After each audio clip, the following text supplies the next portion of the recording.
Hi everyone, welcome to A Godly Home. I haven't done a very good job with showing you guys what's been going on with my garden this year. My garden has been maybe the worst garden that I have ever had. I have not had much time to put into it. And when I get a chance to pick the vegetables and stuff, I'm just cooking them right away, and I'm not even slowing down to take a photo of them or anything. So over the weekend, I decided what I really needed to do was just go out to the garden, pick some stuff, get some photos for you guys, and try to give you a little bit of an update as best as I can.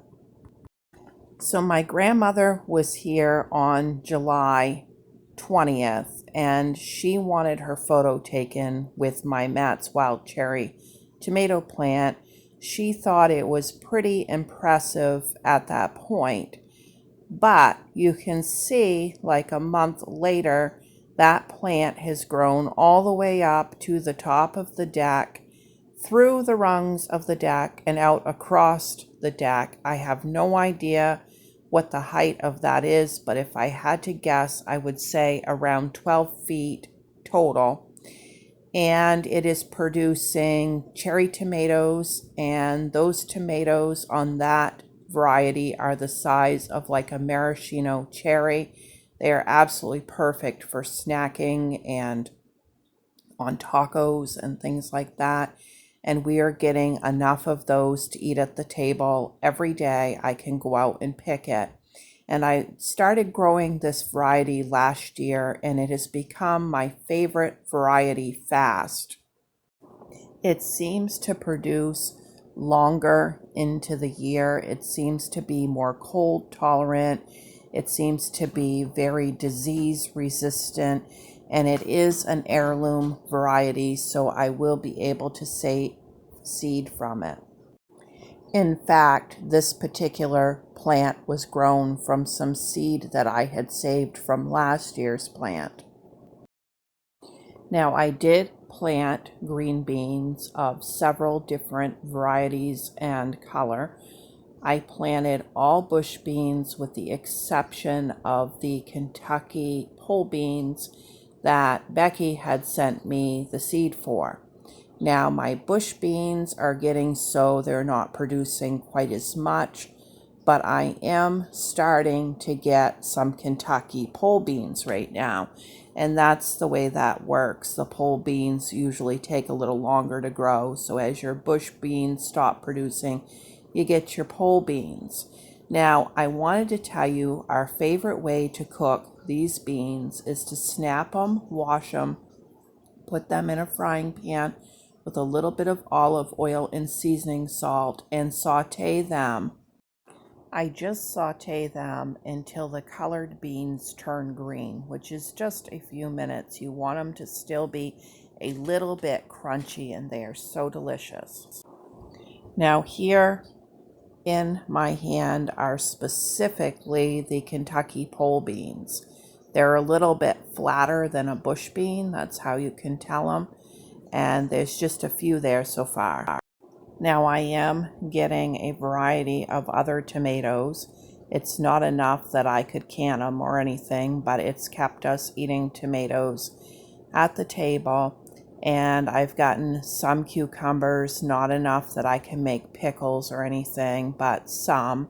And this is actually the first summer squash that I have gotten this year. It's just been crazy weather, and we've had a drought here, and it has not been a very good year for summer squash and things like that. But hopefully we'll get more time on the other end to grow.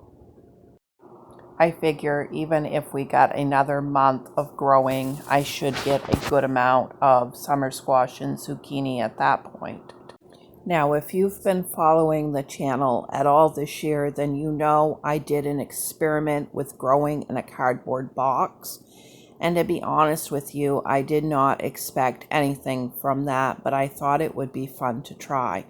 Well, that experiment worked out beautifully. The cardboard boxes held up through the whole growing season, even though they started off in the spring with snow and everything coming down on them. And I planted these carrots in one of the boxes, and I just harvested those, and they turned out beautiful. Now, for some reason in this picture, they look scrawny and not very good, but they are good sized carrots, and we had planted 3 different varieties, so that's why they vary in size. But it was actually the best luck I'd had with carrots, so I definitely wouldn't hesitate to grow in a cardboard box. And with growing in a cardboard box, your only cost is your soil and your seed. So it's just a fantastic solution if that's all that you have for a budget. And that's really why I wanted to do that experiment. And if you're interested in that video and you missed it before, I will put the link to that in the description box so you can catch up on what was going on with that experiment. Even the blackberries weren't what we were used to this year. They grew small and the bushes didn't have that many on them. Usually we have all we can eat just off of our own property, but this year, if we had wanted a lot, we would have had to have gotten on the four-wheeler and really covered some ground and picked a lot of bushes and stuff, and we just, at least at this point, have not found the time to be able to do that. But this is a little sample of what we are getting. We did have a lot of garden lettuce and peas, like all we wanted to eat of those, but for some reason I didn't get any photos of those. But I have been seed saving, and this is just a photo of a few pea seeds that I have drying out, and some pepper seeds and some summer squash seeds. The summer squash was actually a leftover summer squash from last year's harvest that I had in food storage that was still good, that I ate like earlier in the summer. And the green pepper seed is from my Misfits green peppers. But anyways, I have been busy doing a little bit of seed saving. I know it's not much for a garden update, but I wanted to do something for you guys. And thank you for watching. Bye.